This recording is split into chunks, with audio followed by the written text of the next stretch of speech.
ലോകകപ്പ് ഫുട്ബോളിൽ ബെൽജിയത്തെ തകർത്ത് സ്പെയിൻ സെമി ഫൈനൽ കടന്നിരിക്കുകയാണ്. ആവേശം വിതറിയ മത്സരത്തിൽ 1-2 ഗോളുകൾക്കാണ് സ്പെയിനിന്റെ വിജയം. സെമി ഫൈനലിൽ ഫ്രാൻസ് ആണ് സ്പെയിനിന്റെ എതിരാളികൾ. ബെൽജിയത്തെ തകർത്ത് സ്പെയിൻ സെമി ഫൈനലിൽ. സോഫി സ്റ്റേഡിയത്തിൽ നടന്ന ആവേശഭരിതമായ മത്സരത്തിൽ 1-2 ഗോളുകൾക്കാണ് മുൻ ലോക ചാമ്പ്യന്മാരായ സ്പെയിൻ വിജയം പിടിച്ചെടുത്തത്. 2010 ലോക കിരീടം ചൂടിയതിനു ശേഷം ആദ്യമായാണ് സ്പാനിഷ് പട ലോകകപ്പിന്റെ സെമിഫൈനൽ വേദിയിലേക്ക് യോഗ്യത നേടുന്നത്. കളി അവസാനിക്കാൻ 2 മിനിറ്റ് മാത്രം ബാക്കി നിൽക്കെ മൈക്കൽ മെറീനോ നേടിയ ഗോളാണ് സ്പെയിനിന് ചരിത്ര വിജയം സമ്മാനിച്ചത്.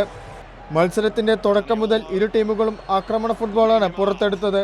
ചെറുപാസുകളിലൂടെ കളി നിയന്ത്രിക്കുന്ന സ്പാനിഷ് ശൈലിയും കൗണ്ടർ അറ്റാക്കുകളിലൂടെ തിരിച്ചടിക്കുന്ന ബെൽജിയൻ ശൈലിയും തമ്മിലുള്ള നേർക്കുനേർ പോരാട്ടത്തിനായിരുന്നു സ്റ്റേഡിയം സാക്ഷ്യം വഹിച്ചത്. മത്സരത്തിന്റെ 30-ാം മിനിറ്റിൽ സ്പെയിൻ കാത്തിരുന്ന നിമിഷമെത്തി.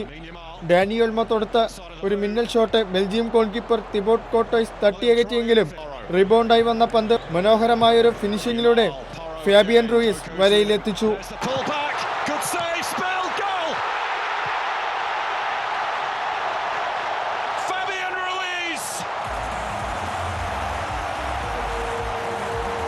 ഗോൾ വഴങ്ങിയതോടെ ബെൽജിയം തിരിച്ചടിക്കാൻ തുടങ്ങി.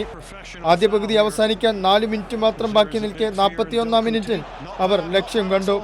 തിമോത്തി കാസ്റ്റഗ്നയുടെ അളന്നുമുറിച്ച ക്രോസ് മനോഹരമായ ഹെഡറിലൂടെ ചാൾസ് ഡി കെറ്റ്ലെയർ സ്പാനിഷ് വല കുലുക്കി.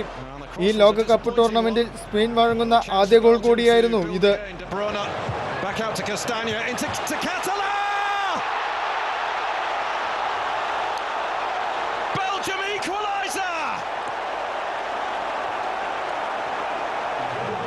രണ്ടാം പകുതിയിൽ മത്സരം കൂടുതൽ വാശിയേറിയതായി മാറി.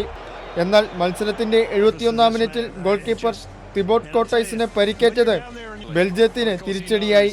മത്സരം എക്സ്ട്രാ ടൈമിലേക്ക് നീങ്ങുമെന്ന് തോന്നിയെങ്കിലും 88-ാം മിനിറ്റിൽ സ്പാനിഷ് യുവതാരം പൗ ക്യുബാർസി ബോക്സിന് പുറത്തുനിന്ന് തൊടുത്ത ഷോട്ട് ബെൽജിയം ഗോൾ കീപ്പർക്ക് കൈയിലൊതുക്കാൻ കഴിഞ്ഞില്ല.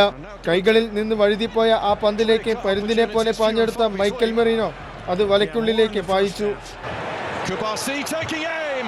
Oh, spilled by Lemons and buried. It's that man again. Dallas സ്റ്റേഡിയത്തിൽ നടക്കുന്ന ആദ്യ സെമി ഫൈനലിൽ ശക്തരായ ഫ്രാൻസാണ് സ്പെയിനിന്റെ എതിരാളികൾ.